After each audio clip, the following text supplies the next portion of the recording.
गेल्या काही दिवसापासून माजी खासदार डॉक्टर सुजयदादा विखे पाटील हे चर्चेमध्ये आहेत. त्यांनी काही दिवसापूर्वी नगर दक्षिणेतल्या खासदारकी संदर्भात याचिका दाखल केली होती. त्या संदर्भात त्यांची वक्तव्य ही सध्या प्रसिद्ध होत आहेत. आपण त्यांना आज विचारणार आहोत की नेमकं त्याबाबत त्यांचं म्हणणं काय. जरी खेळीमेळीच्या वातावरणात धुवाधार पद्धतीने विनोदी पद्धतीने त्यांनी उत्तर दिलेले असतील तरी सुद्धा लोकांना प्रश्न पडलेला आहे नेमकं या प्रकरणाचं पुढे होणार काय. साहेब नमस्कार. सुजय अण्णा म्हणायचं का सुजय दादा? काही तुमचा आशीर्वाद द्या म्हणायचं मला. तुमचा लुंगीवरचा फोटो खूप व्हायरल झाला महाराष्ट्रामध्ये. केरळमध्ये काय परिस्थिती राहील तुमच्या अंदाजाने? केरळमध्ये मागच्या विधानसभेमध्ये एनडीएला 16% मतदान होतं, 16% आणि एकही आमदार आपला तिथं आजपर्यंत आलेला नाही. आज माननीय नरेंद्र मोदींच्या नेतृत्वामध्ये एनडीएचा हा प्रयत्न आहे की किमान 5 आमदार तरी आपले यावेत. ही सुरुवात आहे. केरळामध्ये 16%वरून आम्ही 40% निश्चित पोहोचू हा मला विश्वास आहे. आणि आज जर आमचे या विधानसभेच्या निकालामध्ये 4 आमदार आले तर मी तुम्हाला खात्रीशीर सांगतो की 2030 किंवा 29ला जेव्हा ती पुढची विधानसभा होईल तेव्हा सरकार हे केरळाचे एनडीएचं राहणार. राहुरीमध्ये काय परिस्थिती राहील? राहुरीमध्ये आम्ही चांगला प्रयत्न करतोय. प्राजक्त तनपुरेंनी आज जो विश्वास माननीय मुख्यमंत्र्यांवर दाखवला आणि कर्डिले साहेबांना श्रद्धांजली म्हणून निवडणुकीमध्ये माघार घेतली तर राहुरीमध्ये समीकरण जिथं तनपुरे असतील, विखे असतील आणि कर्डिले असतील हे तिघं एकत्र असल्यावर तिथं काही वेगळा निकाल लागेल अशी काही शक्यता पण नाही. तरी पण रावसाहेब खेवरे किंवा मोपाटेंना कन्व्हिनियन्स करायचा प्रयत्न झाला नाही का? आपण त्यांना समजून सांगायचा प्रयत्न केला. पण जसं लोकतांत्रिक प्रक्रियेमध्ये प्रत्येकाला निवडणूक लढवायचा अधिकार आहे, प्रत्येकाला हे स्वप्न आहे की मी आमदार व्हावं, तर त्यांनी त्यांचं स्वप्न पूर्ण करण्यासाठी निवडणूक लढवत आहेत. तर दुर्दैवाने ते स्वप्न मला भंग करावं लागेल एवढाच प्रश्न आहे. सगळ्यात चर्चेतली बातमी आहे सुजयदादा विखे पाटील एका महिला पत्रकाराला म्हटल्या की मला खूप दुःख झालंय आणि या दुःखातून बाहेर आल्यानंतर पुढचा निर्णय घेईल. दुःखातून बाहेर आलात का? नाही, अजून नाही. नगर मनमाडची पाणी झाल्यावर कदाचित पण दुःखातून बाहेर पडेल.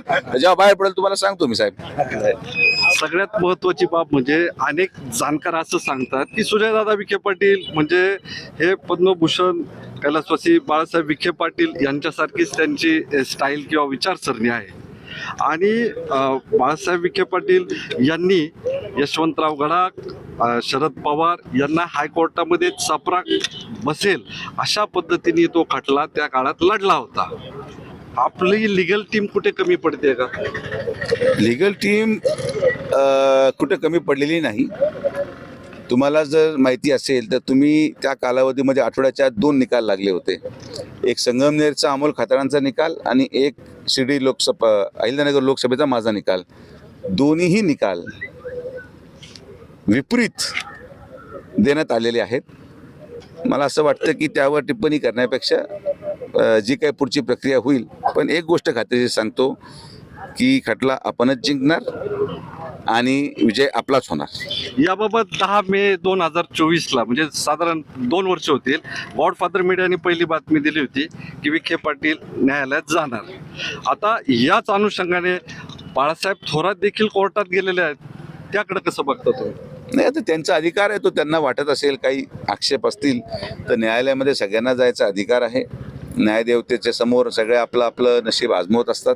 न्यायदेवतेने दिलेला निकाल जर पटत असेल तर वरती सर्वोच्च न्यायालय आहे. तर ही न्यायालयीन प्रक्रिया आहे. न्यायालयीन प्रक्रियेवर मला असं वाटतं भाष्य करणं संयुक्तिक नाही. ते त्यांचं करतील, आम्ही आमचं लढत राहू. पण विजय हा सत्याचा होतो आणि हेच न्यायदेवतेकडून अपेक्षित आहे. अनेक शुभचिंतक सांगतात की विखे पाटील हे सुप्रीम कोर्टात जातील आणि तिथं ते 100% जिंकतील. नाही, आता त्यावर मी कसं बोलू शकतो? मी अजून दुःखात कॉन्फिडन्स किंवा हो, पण मी दुःखात अभ्यासाचा भाग. मी अजून दुःखात अभ्यास केलाच नाही मी अजून. अरे बाबा, आता मी त्या दिवशी कालही मीडियाशी संवाद झालाय की त्याचं दुःख मला आहे आणि त्या दुःखातून मी आता बाहेर निघण्याचा प्रयत्न करतोय. या प्रचाराच्या माध्यमातून याची का फेटाळी गेली. फार मोठा अपघात माझ्याबरोबर झाला त्या विषयाचा आणि माझ्या आईवडिलांनी माझं निश्चित सांत्वन केलं आणि मला धीर द्यायचा प्रयत्न केला. बायकोने धीर दिला की याची काय फेटाळी काळजी करू नको. अरे कसले काय घेऊन बसले, काय आपण चर्चा करतो.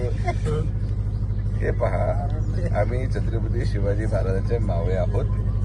तुम्हाला गनिमी कावा झालेला दिसेल.